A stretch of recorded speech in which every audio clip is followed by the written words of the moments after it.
Il est 1h30 et c'est Crime Story. Rendez-vous d'Alfred Hitchcock, raconté par Serge Sourion. La tête dans le four de Jonathan Craig.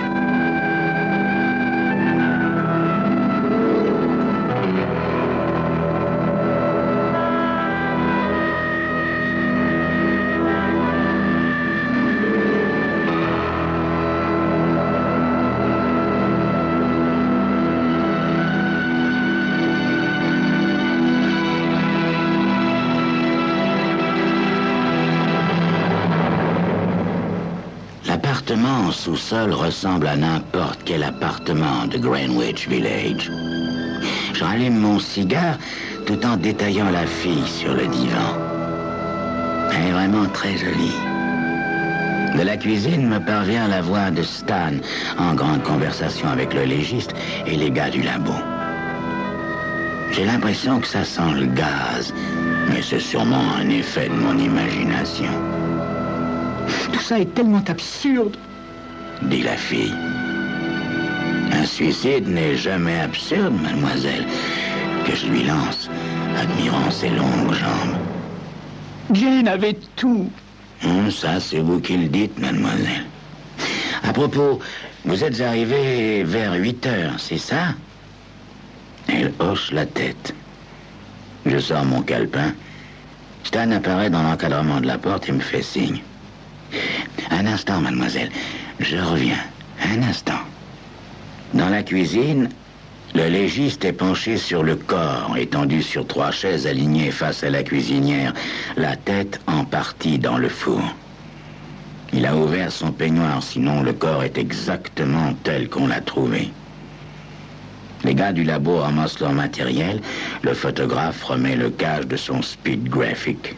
« Te voilà avec un meurtre sur les bras !» me dit le légiste.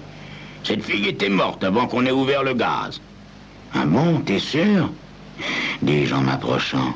« À ton avis, Ben, elle est morte de quoi ?»« Je ne sais pas encore, mais elle a dû mourir environ 1 heure avant qu'on la mette dans le four. »« Dis-moi, Ben, tu as vu ces ecchymoses? Elle en a partout. Est-ce qu'elles ont pu causer sa mort ?»« On le saura à l'autopsie, lieutenant. » Et il rabat le peignoir. Tout ce que je peux te dire, c'est qu'elle est morte il y a 5 heures environ, peut-être plus, quoi. Bon, maintenant, il faut la mettre sur le billard. Ben fait signe aux infirmiers qui viennent retirer le corps. Dès qu'ils l'ont emmené, je retourne au salon pour suivre mon entretien avec mademoiselle Johnson. « J'ai tout entendu, » dit-elle en se mordant les lèvres.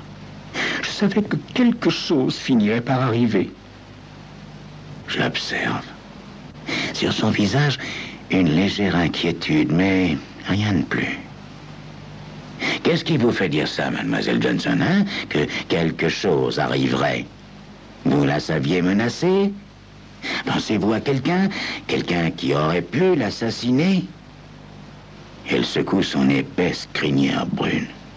Alors quoi, mademoiselle? Pourquoi, à votre avis, l'a-t-on tuée? Elle regarde le plafond en se mordant les lèvres. Ce n'est pas ce que je voulais dire, lieutenant. C'est juste que... elle leur en faisait drôlement voir. Oui, à qui? Jane avait plusieurs fiancés et son mari. Il venait encore la voir de temps en temps. Ah. Et les femmes, vous lui connaissiez des ennemis?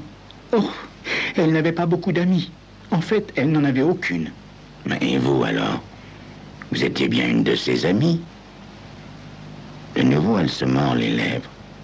Oui, dans un sens. Mais comment ça, dans un sens, mademoiselle? Vous partagiez bien le même appartement, pas vrai? La gamine semble désemparée. Je suis peut-être trop brusque. Aussi, je baisse le ton. Vous savez ce que c'est, mademoiselle? Il faut que je vous pose toutes ces questions. Oui, je sais bien, lieutenant.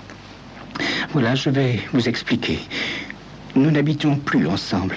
J'ai déménagé il y a environ 1 semaine et depuis, je ne l'avais pas revu. Ah bon, et pourquoi? Oh, toujours la même chose. Ses amis. Dans cette maison, il y avait toujours un homme, au moins, quelquefois plus.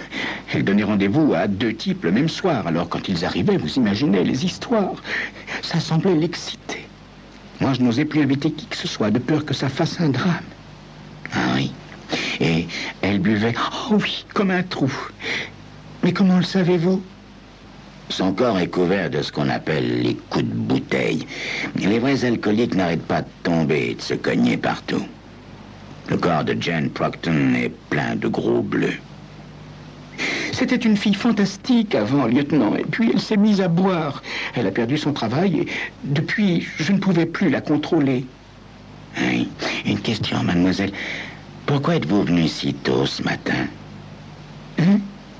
Je suis passé chercher une robe que j'avais envie de mettre cet après-midi. Bien. Dites-moi, mademoiselle, où étiez-vous la nuit dernière? Avec un ami, un militaire. Ah, et comment s'appelle-t-il, ce militaire? Et où avez-vous passé la nuit? Son nom est Ralph. Ralph Kirk. Et nous avons pris une chambre à l'hôtel Dyson, dans la 72e rue Ouest. Bien. Et maintenant, qu'avez-vous fait en arrivant ce matin? Eh bien, j'ai appuyé sur la sonnette. Personne n'a répondu, alors je me suis dit que Jane devait être encore ivre-morte. Je suis entré, j'ai toujours la clé. Ça sentait le gaz. Comme l'odeur ne pouvait venir que de la cuisine, je me suis précipité. Oh, c'était horrible. J'ai couru chercher le gérant. J'ai pas pu revenir. Oui, je vois. Maintenant, mademoiselle, revenons à ces hommes. Connaissez-vous leur nom? Oh, lieutenant, il en passait tellement. Mais il y en avait deux. Clarence Walling et Fred Bird. Ils sont mariés tous les deux. Ah oui. Et le mari de la victime? Al? Je ne sais pas où il habite. Et Jane ne le savait pas non plus. Un soir, il est arrivé complètement ivre. Il a commencé à défoncer la porte. Jane a appelé la police. Elle était incapable de leur donner son adresse. Tout ce que je sais, c'est qu'il ne travaille pas et qu'il tourne pas mal dans le village. Il a un visage en lame de couteau. Bien. Et ces deux autres types-là, ils l'entretenaient? Oui, je pense. Elle ne travaillait pas et elle s'achetait tout ce qu'elle voulait. En quittant Mademoiselle Johnson, je me rends à l'hôtel Dyson. Ralph Kirk est inconnu sur leur registre. Je demande à un de mes hommes de ramener Mademoiselle Johnson et de trouver quelqu'un qui se souvienne d'elle. J'appelle le QG pour qu'on me retrouve au plus vite Al Proctor, le mari de la victime. Je compose le numéro de téléphone du premier type que Jane a très bien connu, Clarence Walling. Le numéro correspond à son bureau sur Lexington Avenue. Sa secrétaire me dit qu'il ne viendra pas de la journée. Je me présente et elle me donne son numéro et son adresse personnelle. J'arrive au 612 14e rue Ouest. Clarence Walling m'attend. C'est un homme assez fort, au crâne dégarni, environ 50 ans. Ma secrétaire m'a prévenu, dit-il en m'invitant à entrer. Eh bien, que se passe-t-il? Simple vérification de routine, monsieur Walling. J'observe ce type. Ses yeux sont injectés de sang, ses mains tremblent un peu, sa chemise laisse transparaître des grandes taches de sueur.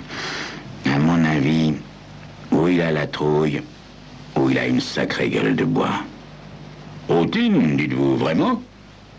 Je suis le lieutenant Palero, monsieur. Vous connaissez une fille nommée Jane Procton, n'est-ce pas? Ses yeux rétrécissent. Il déglutit une fois ou deux. Oui, lieutenant, je connais Jane, effectivement. Qu'est-ce que c'est que cette histoire? Elle a des ennuis? Monsieur Walling, où étiez-vous la nuit dernière? J'ai besoin de boire quelque chose, dit-il en attrapant une bouteille de scotch. Vous en voulez, lieutenant? Je hoche négativement la tête. Je le regarde se servir, puis s'asseoir, concentré sur le verre en cristal. Mettons-nous d'accord, lieutenant. Je ne refuse absolument pas de vous répondre, mais il est de mon droit, je pense, de connaître la raison de cette visite. Si vous me dites pourquoi vous êtes là, je vous dirai peut-être où j'étais la nuit dernière. Jane Proctor a été assassinée la nuit dernière, monsieur Walling. Il pâlit et manque de renverser son verre. On m'a dit que vous étiez un de ses, très bons amis. Oh, oui, bien sûr, oui. Nous étions très liés, Jane et moi. Assassiné, mon Dieu. Mais qui l'a tué? C'est ce que je cherche, monsieur Walling. C'est ce que je cherche. Alors, où avez-vous passé la nuit dernière?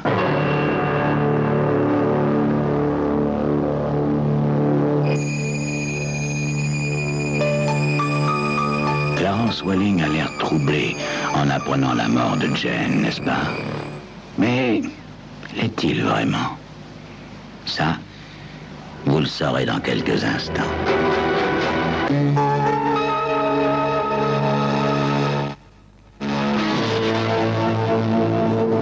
J'étais avec une autre fille, pas avec Jane. Ah bon? Et qui est-elle?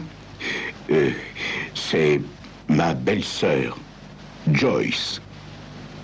Vous avez passé la nuit avec elle? Oui, toute la nuit. Oh mon Dieu, c'est dramatique. Tout va se savoir maintenant. Quoi, tout?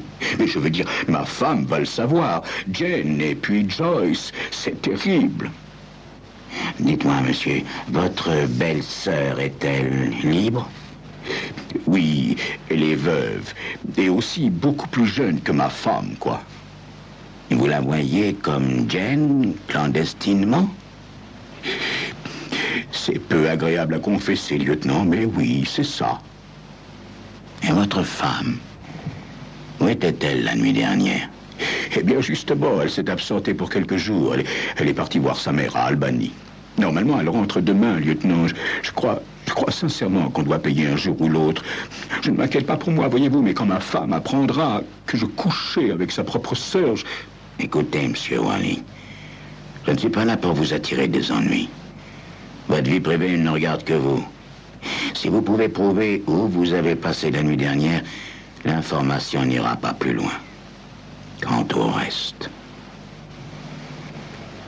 Pendant tout le trajet, Walling n'a pas desserré les dents. Ni à l'aller, ni au retour. Mais sa belle-sœur a étayé son histoire. Aux yeux de la police, il est blanchi, si l'on peut dire. Je ramasse le cahier renfermant les bulletins d'alarme et je me mets à le feuilleter. Si vous cherchez des renseignements sur Hall Proctor, me dit le sergent Bars, jetez donc un coup d'œil sur la 2e page en bas. Sur la bande de télétype, le résumé est des plus brefs. Alarme numéro 8777, code signalement 9, première équipe, 16 juillet, 9h45. Arrêté pour enquête homicide, Hall Proctor, 25 ans, 1m80, 75 kg, cheveux blonds, visage anguleux, mince, tenue négligée, cicatrice de 9 cm au poignet droit, stop. Où est-ce que vous avez trouvé cette information sur la cicatrice? Je demande au sergent Bars. Dans le fichier de la criminelle, j'ai mis la fiche sur votre bureau. Je la prends et la retourne pour regarder la photo de Proctor. Il a vraiment un visage en lame de couteau. C'est un beau gars, même si la dureté de son regard semble bien réelle. Je me dis que plein de filles doivent tomber amoureuses de ce genre de type. De l'autre côté de la fiche, je lis les informations suivantes. Délinquant connu, nom Alston Proctor, alias Harry Prior, alias Al Proctor, alias Al Parker. Adresse sans domicile fixe, secteur Manhattan, première brigade. Spécialité, vol simple. Remarque, le docteur Rhodes estime que Proctor souffre d'une psychose d'infériorité caractérielle. Cet individu est dangereux quand il est ivre. 14 interpellations pour vagabondage, 3 pour outrage, 1 pour agression, 1 pour attaque à main armée au couteau. Je remets la fiche avant d'appeler l'hôpital Bellevue et je demande à parler au légiste. Allô, Paléro. Bon, alors écoute. À mon avis, elle a été frappée, des coups de pied dans l'estomac. Oui, c'est ce qui l'a tuée. Je peux te dire aussi qu'il n'y a pas eu viol. Enfin, je lui ai trouvé 3 grammes d'alcool dans le sang. Ça veut dire qu'elle était à 2 doigts du coma éthylique. Je le remercie et je raccroche. Puis, Je m'installe à ma machine à écrire pour remplir le rapport concernant cet homicide. Je viens à peine d'enrouler mes feuilles séparées par un carbone quand on me demande sur ma ligne. « Allô, lieutenant, c'est Jenkins. Je vous appelle pour vous dire qu'autour de chez Jane Proctor, personne n'a rien vu, rien entendu. À croire que tout le village a découché la nuit dernière. Merci, Jenkins. Vous pouvez rentrer chez vous. » Je demande du café et je continue à faire mon rapport. Stan, que j'ai envoyé vérifier l'alibi de Mademoiselle Johnson, débarque dans mon bureau. Bon, alors la petite a bien passé la nuit avec son soldat. J'ai eu du mal à retrouver le gardien de nuit, mais enfin, j'y suis arrivé. Il a reconnu la fille et le soldat avait donné un faux nom. Enfin, il a confirmé avoir passé la nuit avec elle. Je lui offre du café et je lui raconte l'histoire de Walling. Tu comprends, Stan? Maintenant, il faut retrouver Fred Byrne, son autre amant préféré. Si alors on ne tient pas le coupable, il va falloir retrouver les autres fiancés de la fille. Même ceux auxquels elle n'a jamais dit que bonjour. Ouais, sale journée pour les flics, dit Stan. Puis, sautant brusquement de sa chaise, il me dit « Hey, attendez un peu là. Comment vous avez dit que ce type s'appelait, celui qui couche avec sa belle-sœur ?»« Clarence Walling, pourquoi ?» Stan se précipite sur le cahier d'alarme et se met à farfouiller dans les premières pages. Puis, triomphant, « Regardez ça, lieutenant !» Et il me tend le cahier, soulignant une note du doigt. La note dit « Alarme 143, code signalement 15, 16e brigade, 16 juillet, 6h10, voiture 29. Contact avec femme, stop, nord-est Columbus Avenue et 66e rue, stop. Nom, Edna Walling, stop. Affirme avoir déclaration à faire, stop. » Je décroche le combiné et appelle la permanence de la 16e brigade. J'apprends que la voiture 29 s'est rendue au coin de Columbus et de la 66e rue et que les hommes ont attendu 1 heure. Mais la femme ne s'est pas montrée. Ils ont alors rappelé la station et appris que la femme qu'ils avaient eue ne semblait pas très cohérente. Alors ils avaient classé l'appel parmi une de ces fausses alertes auxquelles, hélas, la police est habituée. Je passe un coup de fil chez Walling. En essayant de ne pas lui faire perdre son calme, j'obtiens la description de Madame Walling et de sa voiture. Une Cadillac noire. Je lance un avis de recherche sur cette voiture. Avec Stan, nous partons pour Columbus. Nous marchons jusqu'à la 66e rue. Personne ne correspond au signalement de Madame Walling et nous ne trouvons aucune Cadillac noire. Nous allons jeter un œil dans les bars du quartier, puis nous marchons vers Broadway, cherchant toujours du regard la Cadillac noire. Nous la trouvons au coin de la 65e rue. La femme qui est assise sur la banquette avant correspond parfaitement à la description. J'ouvre la portière. Madame Walling? Elle a la quarantaine. C'est une très belle femme, d'une élégance irréprochable. Je la trouve très séduisante. En entendant son nom, elle tressaille légèrement. Nous sommes de la police, Madame Walling. Vous vouliez nous parler, je crois. Oui, monsieur. J'ai appelé, et puis j'ai perdu mon sang-froid. Puis-je monter dans la voiture un instant, madame? Elle hoche de nouveau la tête. Stan s'installe derrière et moi je m'assieds à côté d'elle. Alors, Madame Walling, qu'aviez-vous à déclarer? Je lui demande, tout en admirant ses jambes parfaitement galbées dans des bas clairs. Elle regarde droit devant elle. Son visage a perdu toute son expression. Elle s'essuie les mains sur le volant, pousse le bouton de la climatisation. Eh bien voilà, j'ai tué quelqu'un la nuit dernière.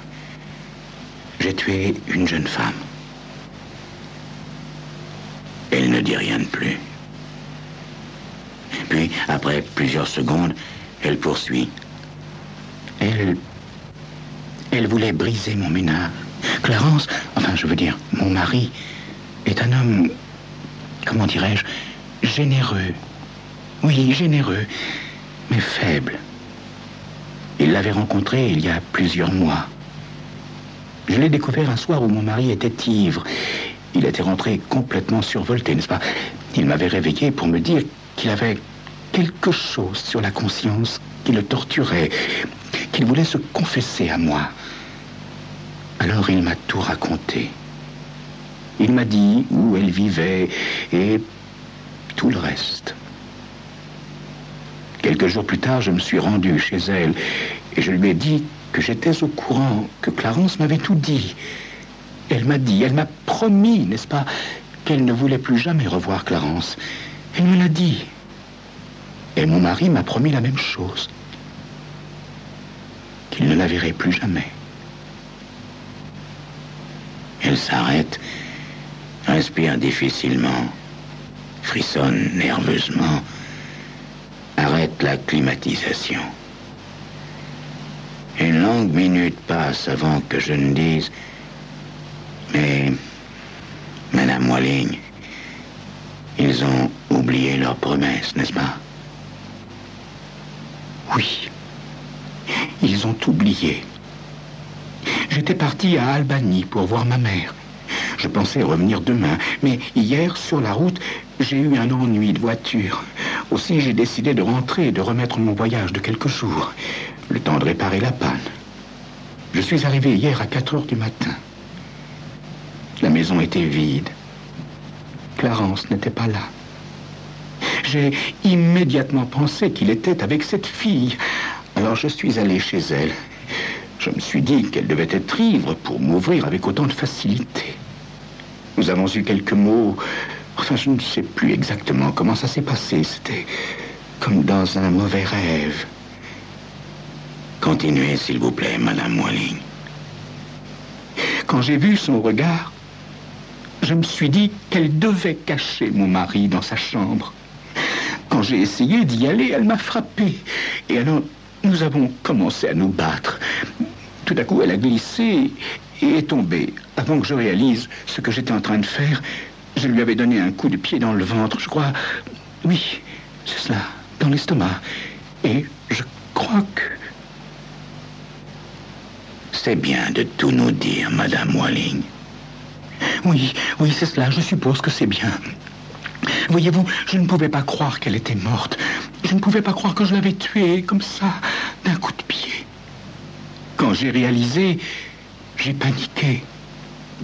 Puis j'ai soudain pensé à une amie à moi qui s'était suicidée en mettant la tête dans son four. Alors, j'ai traîné la fille jusqu'à la cuisine. Elle commence à sangloter. Je me tourne vers Stan. Stan, veux-tu aller chercher la voiture? Et puis, préviens le central. Ah oui, fais tout annuler pour Proctor, ok? Puis je me tourne vers Madame Walling. Madame, nous allons vous emmener au bureau avec notre voiture. Nous dirons à votre mari de venir chercher votre Cadillac. Oui, c'est cela, oui. Je suis désolé, je suis tellement désolé pour lui. Je ne dis rien. Mais entre nous, vous voyez, je ne me sens pas désolé du tout pour lui. Mais alors, pas du tout.